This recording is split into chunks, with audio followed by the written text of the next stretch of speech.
Hello, everyone, and welcome back. I'm Albert, and you're watching The Fat Camel. I hope you guys had a fantastic Thanksgiving. I know I did. Hope you were successful in any Black Friday or Cyber Monday shopping. This week, I'll be going over the Disney Plus original, the very first Star Wars live-action show, The Mandalorian. I will do my best to make sure that this is as spoiler-free as possible. So, sit back, relax, pour yourself a glass of nice warm blue bantha milk, and enjoy the Two Sons of Tatooine set as we go over the latest entry into the Star Wars universe.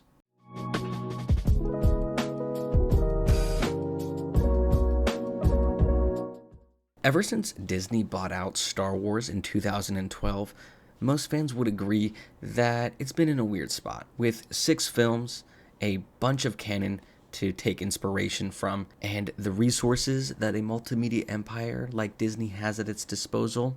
It would seem like a complete no-brainer that these next installments would be fantastic additions to a franchise beloved by both young and old audiences. Unfortunately, all new Star Wars attempts made by Disney have been okay at best, or complete and utter train wrecks. However, I will give fair praise where it's due. Rogue One, in my opinion, is the best film to come out since the Disney Star Wars buyout. From its application of practical effects and puppeteering to the characters that are simple to explain and understand and easy to lose, which happens to be awesome since they all die in the end. Overall, fantastic movie. If you haven't seen it yet, I highly suggest that you do. Then, to debut the launch of Disney Plus, The Mandalorian was released. Finally, it actually feels like Star Wars is back. This doesn't feel like a cash-hungry company beating a bloated dead horse in the stomach because they know that there is a legion of fans that will eat every morsel that drips off. This feels like time and effort was actually put into it. An engaging original story with less CG, more practical effects, and goddamn Baby Yoda. Baby Yoda. Yes, I know I said no spoilers, but Baby Yoda's been blowing up the internet, and if you haven't seen him, then you're living under a rock right now. I'm going to be the last person that says things are perfect, because I know they're not, but I will say that The Mandalorian is a fantastic way to execute a Star Wars show. First, you have the casting. You've got fantastic talents like Werner Herzog, Nick Nolte, Carl Weathers, and the Mandalorian himself, Pedro Pascal. You know, the guy from Game of Thrones that got his head busted in like a watermelon.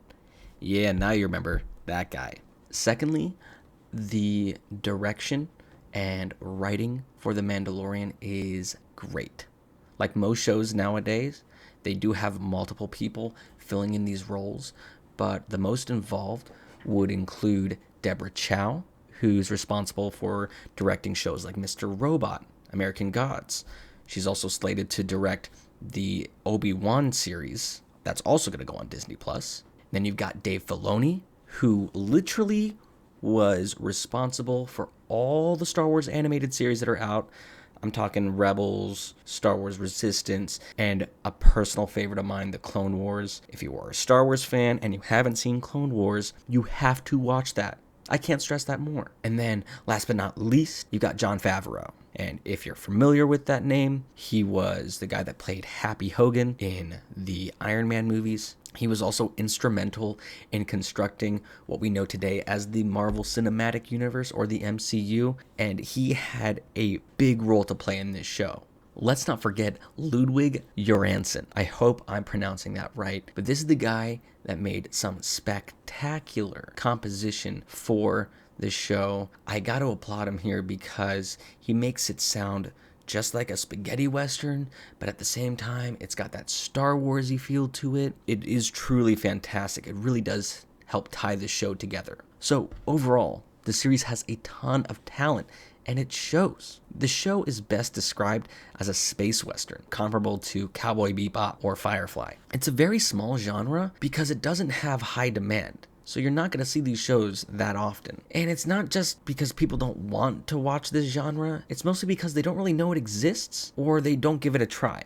thirdly, it is great to see a part of the Star Wars universe that isn't a direct tie-in to the Skywalker saga. You know, it's not all about Jedi versus Sith, rebellion versus the Empire, light versus dark. There's a whole lot of gray area. You know, you got politicians, you got smugglers, you got regular folks working their 9 to 5, and you got the bounty hunters.